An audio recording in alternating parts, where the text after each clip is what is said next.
Hello everyone. तर solve करूया आज practice set 10.1.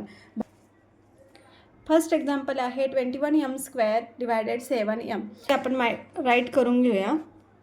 21m² divided by 7m. तर आपल्याला 7mला अशा नंबरने मल्टिप्लाय करायचं आहे की ज्याचं आन्सर आपल्याला किती भेटणार आहे, 21m² भेटणार आहे. ठीक आहे. 7 थोडा वेळ आपण m साईडला ठेवूया, जो की आपला व्हेरिएबल आहे.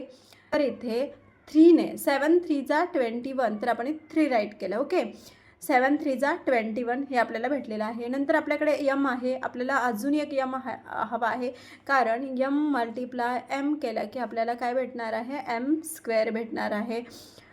तर आपल्याला m हवा आहे अजून, म्हणजे 3mने 7mला मल्टिप्लाय केल्यानंतर आपल्याला आन्सर भेटेल 21m². तर आपण राईट करून घेऊया 3m, आणि मग आपण या दोघांचं मल्टिप्लाय केल्यानंतर आन्सर येतं 21m².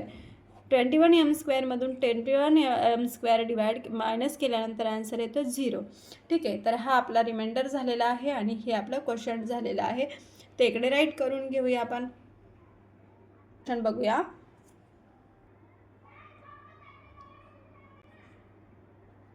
तर इथे पहा, इथे आपल्याकडे काय आहेत, -10a आहे, ज्याने आपल्याला डिवाइड करायचं आहे 40a³ ठीक आहे. तर आता या नंबरला आपल्याला -10a अशा नंबरने मल्टिप्लाय करायचं आहे की ज्याचा आन्सर काय येणार आहे, 40a³ येणार आहे. ठीक आहे. आपल्याला इकडे प्लस हवा आहे, त्यासाठी आपल्याला इथे मायनस घ्यावा लागेल. तर -4ने जर 10 ला मल्टिप्लाय केला तर मायनस मायनस प्लस होईल. ठीक आहे, म्हणजेच 40 येईल. 10 4 जा 40. ठीक आहे. आणि आपल्याला आता काय पाहिजे, ए, आणि इथे आपल्याला a³ पाहिजे. आपल्याकडे आहे a, म्हणजे a² जर आपण एला मल्टिप्लाय केला तर आन्सर a³ येईल. आपल्याला a³ हवा आहे, म्हणजे आपल्याला इथं काय घ्यावं लागेल, a² घ्यावं लागेल. ठीक आहे. मग आपला a³ येईल. तर इथे -4a² हा 40a³ मधून -40a³ सबट्रॅक्ट केला, आन्सर आलं 0. आता भागाकार आपल्याला भेटला -4a², बाकी भेटलेले आहे 0. तर नेक्स्ट क्वेश्चन आहे -48p⁴ डिवायडेड बाय -9p². आपल्याला -9p² अशा नंबरने मल्टिप्लाय करायचं आहे की ज्याचं आन्सर आपल्याला किती भेटणार आहे, -48p⁴. ठीक आहे. आता 9च्या टेबलमध्ये 48 आहेत का बघा, नाही आहेत. ठीक आहे. तर मग आता आपण काय करूया, हे पहा. आता इथे आपण या नंबरला, या पूर्ण नंबरला आपण काय करूया, इकडे घेऊन जाऊया. ठीक आहे. इकडे हा मल्टिप्लाय आहे, इकडे गेल्यानंतर हा डिवाइड होणार आहे. तर बघा आता 48 मायनस आहे, मायनस विसरू नका, 48p⁴ आणि आपण आता हा नंबर आपण ह्या साईडला घेऊन गेलेलो आहोत. ठीक आहे. तर इथे -9p⁴. ठीक आहे. पहा, इथे आपण काय करूया, 9च्या टेबलमध्ये 48 नाही आहेत, बरोबर. मग आपण या दोघांना 3ने डिवाइड करूया, कारण 3 3 जा 9. ठीक आहे.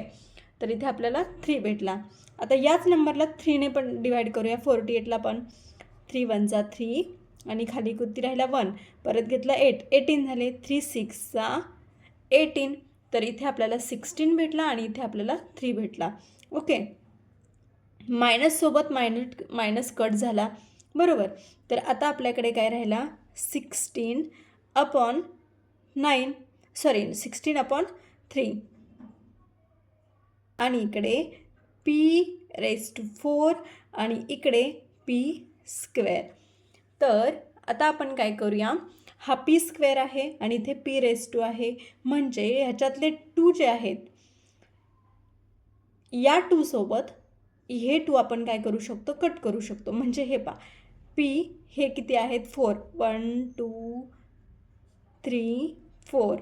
ठीक आहे. आणि खाली किती आहेत, p × p² आहेत, म्हणजे 2 आहेत, आणि इकडे 4 आहेत. ठीक आहे. तर या 2ना आपण या 2 सोबत कट केले, तर खाली किती राहिले, p² राहिले. ठीक आहे. तर आपल्याला काय भेटलेलं आहे इकडे, हे 16/3 आणि p स्क्वेअर आपल्याला भेटलेला आहे, एवढा नंबर आपल्याला भेटलेला आहे. म्हणजे 16/3p². या दोघांचं मल्टिप्लाय केल्यानंतर आपल्याला आन्सर भेटणार आहे -48p⁴. ठीक आहे. तर आता आपण काय करूया, इथे राईट करून घेऊया जे आन्सर आपल्याला भेटलेलं आहे. 16/3p⁴ -48p. आता इथे पहा मायनस करतोय, हा नंबरसुद्धा मायनस आहे. ठीक आहे.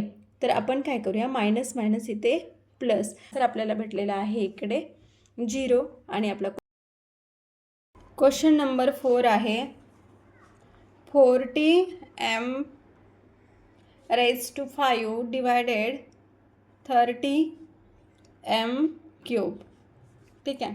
आता 30m³ आपल्याला डिवाइड करायचं आहे 40m⁵ ला. ठीक आहे. 40m³ डिवायडेड बाय 40m⁵ याला डिवाइड करायचं आहे. तर या नंबरने अशा नंबरने मल्टिप्लाय करायचं आहे की आन्सर आपल्याला 40m⁵ भेटेल. तर इथे 30 आहे, 30च्या टेबलमध्ये कुठेही 40 नाही आहेत, बरोबर. मग आपण जर हा 30 या साईडला घेऊन गेलो तर काय होईल, 40/30, बरोबर. हा 0 कट केला तर आन्सर काय भेटेल आपल्याला, 4/3 भेटेल. ठीक आहे. आणि हा m⁵ आहे आणि m⁵ आहे, तर आपल्याला अजून एक m² जर आपण घेतला तर आपला आन्सर येईल m⁵. ठीक आहे. तर आपल्याला काय घ्यावं लागेल, इथे m² घ्यावं लागेल. ठीक आहे. आपल्याला हे आन्सर भेटलेलं आहे 4/3 m². याने ह्या नंबरला मल्टिप्लाय केल्यानंतर आन्सर आपल्याला काय भेटतं, 40m⁵ आणि आन्सर येतं 0. 40m⁵ मधून 40m⁵ सबट्रॅक्ट केल्यानंतर आन्सर भेटतो. आता हे पहा, हे या दोघांचं मल्टिप्लाय केल्यानंतर आन्सर हे कसं भेटतं आहे, एकदा आपण एक्सप्लेनेशन बघूया. इथे पहा 30m⁵ मल्टिप्लाय काय केलं आपण, 4/3m⁵.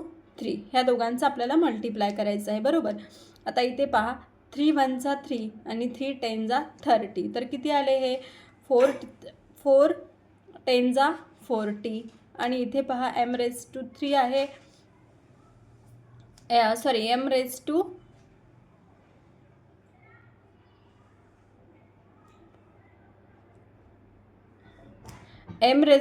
आहे. ठीक आहे. क्यूब आहे, m³ आहे. इथे 30 m³ आहे आणि इकडे काय राहिला, m² राहिला. तर m³ आणि m² ह्यांच्या दोघांची मल्टिप्लाय केली तर काय भेटेल, m⁵. हे आन्सर असं भेटतं आपल्याला. हे एक्सप्लेनेशन मी तुम्हाला सांगितलेलं आहे की हे आन्सर कसं आलं आहे ते. तर 5 बघूया आहे 5x³ - 3x² डिवायडेड x². तर x²ने आपल्याला अशा नंबरने मल्टिप्लाय करायचा आहे x²ला की ज्याचं आन्सर आपल्याला किती भेटणार आहे, 5x³. ठीक आहे. तर आपल्याकडे 5 × 5. ठीक आहे. तर आपल्याला किती घ्यावं लागेल, 5 घ्यावं लागेल. 5 × 1 = 5. त्यानंतर x² आपल्याकडे आहे आणि आपल्याला काय पाहिजे, x³ म्हणजे एक x आपल्याला अजून पाहिजे. ठीक आहे. या दोघांचं मल्टिप्लाय केल्यानंतर आपल्याला आन्सर भेटतं 5x³. 5x आहे ते आपल्याला घ्यावं लागेल. तर या दोघांचं मल्टिप्लाय केलं, आन्सर आलं 5x². तर आता 5x³ मधून 5x³ गेले 0. आता खाली घेऊया -3x². तर आपल्याला अशा नंबरने मल्टिप्लाय करायचं आहे ह्याला x²ला की आन्सर आपलं काय आलं पाहिजे, 3x² आलं पाहिजे. 3x². पण मायनस हवं आहे. आता मायनस हवं आहे म्हणजे आपल्याला ह्याला मायनसने करावं लागेल, म्हणजे मायनस प्लस मायनस होईल. ठीक आहे. तर इथे -3 घेऊया आपण, म्हणजे 3 × 1 = 3 होईल. ठीक आहे. आता आपल्याला x² पाहिजे, तर ऑलरेडी आपल्याकडे x² आहेच. ठीक आहे. मग आता इथे फक्त आपण काय घेतला, -3. -3ने याला मल्टिप्लाय केल्यानंतर x²ला काय येईल, -3x².